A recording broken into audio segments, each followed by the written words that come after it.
Hi guys, so today I'm going to do a video about self-expression, and really the way I view self-expression, it isn't just talking or speaking, it's more about everything you do and anything you do and how you kind of show up in the world.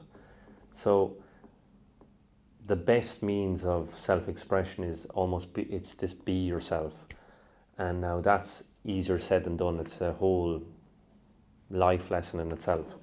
And really for me, I suppose personally, that's probably the biggest lesson that I've been learning over the last number of years. And it's really just connecting into myself and exploring what I could do.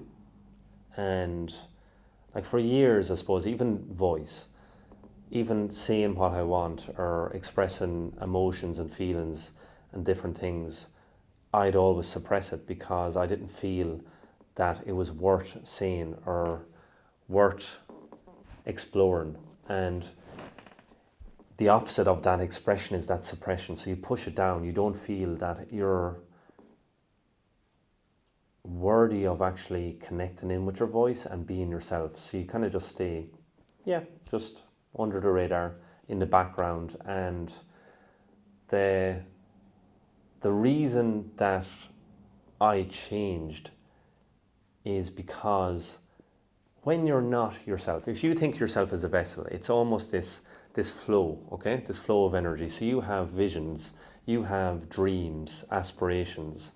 You also have feelings and thoughts and opinions and everything.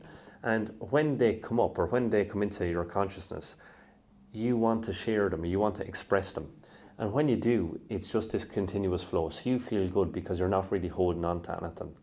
Now, the difference is when you feel that you don't deserve to share that, when you don't deserve to express yourself, then what you do is you suppress it. Over time, when we suppress things, symptoms will show up. So again, that could be got to do with the throat area, something around the throat, sore throats, tonsillitis, even issues with thyroid or whatever it is. It'll show up in the body if you're not being yourself or if you're not in alignment with yourself. So what happens is that often we get to a point where we're in so much pain with not being ourselves that we make a choice where we feel that it's more painful to stay the same than the possible pain of doing something different. Now, when I say the possible pain, it's because we don't know. So for example, if I'm in a bad place and I don't want to allow any change around me, so I kind of contain myself, cut myself off from people, and it's kind of safe. The mind would tell you in that situation that you stay there, that if you're safe, you're fine, that nothing bad can happen. But over time, that becomes more debilitating and you feel more stress in the physical body, the mental and the emotional parts of yourself.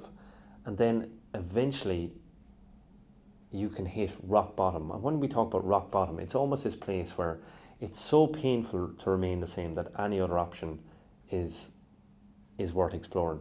And that's a place where people break the cycle and can look at themselves and see, okay, right, I don't know what going out into the world again is going to do, but it has to be better than what's my current situation. And in that, it's like you're just opening up because it's like surrender. You just don't care. And the reason I go at it from extremes because it's the best examples that I can give, because often from the extremes we kind of create the biggest changes.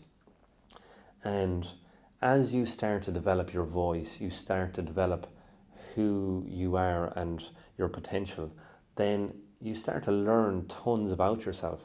And it's almost this journey again of understanding what you really want in life and then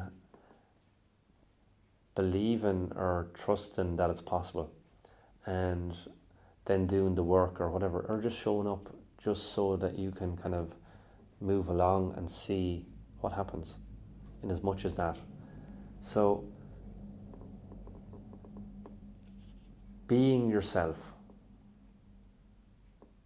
and connecting in with a feeling that you're important enough to explore who you really are is such a powerful medicine, because it starts to change your relationship with yourself, and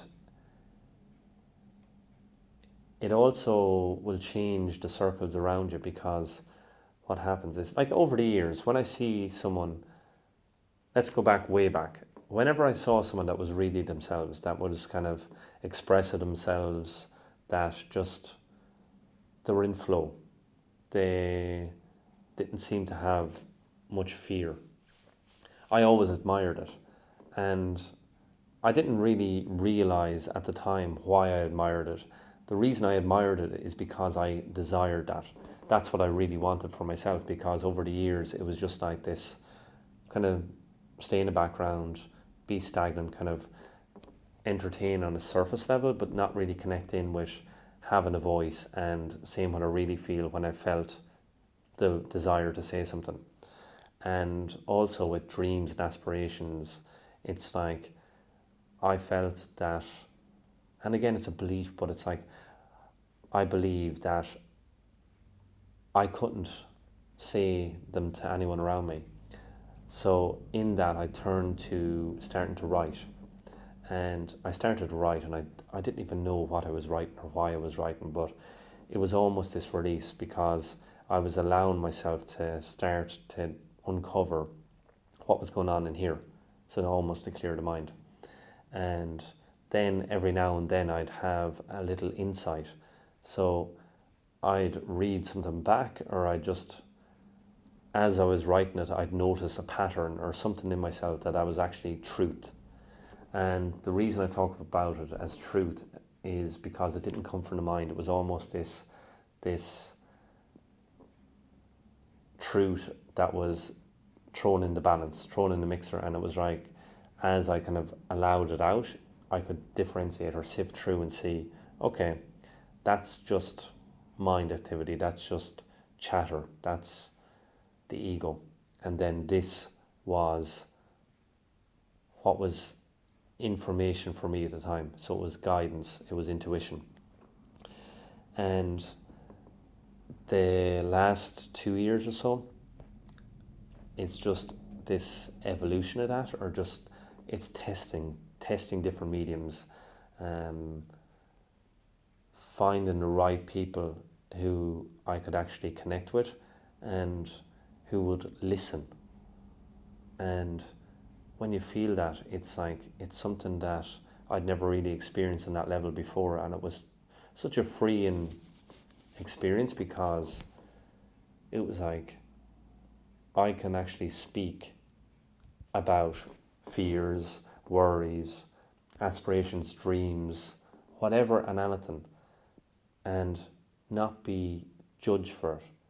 And when a person holds the space for you like that, then you start to believe that you shouldn't judge yourself for it. Or you have the experience of, if you don't receive judgment out there, it's like, oh, maybe I shouldn't be judging myself for having that worry, or having that emotion, or having these thoughts, or whatever it is. And it's just slowly just uncovering yourself, because every single person, everyone that watches this video, everyone in the world has such a unique perspective of the world, and have so much potential and possibility in them. And it's only by allowing yourself to test the parameters of who you are, and allow yourself to express yourself, that you will start to uncover it. So it's almost this speaking before you know what you're going to say, or having dreams and aspirations without knowing if they're possible, but having a feeling that they could be. And as you do it, you just embark again. It's all the one journey, and it's just you'll change in such a profound way and you won't recognize yourself in the most positive sense. And people around you will notice the changes. They might even ask you questions about it, but it's really, you're kind of leading the way and you're doing your job. You're doing your job because that's what you're here to do.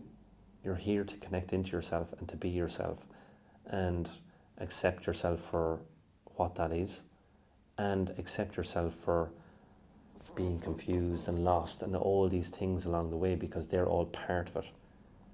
They're all part of the uncovering, because if it was easy, if you knew from the start, it wouldn't be any fun. So just wanted to go on a little tangent about self-expression and just kind of showing up and being yourself. And yeah, thanks for watching.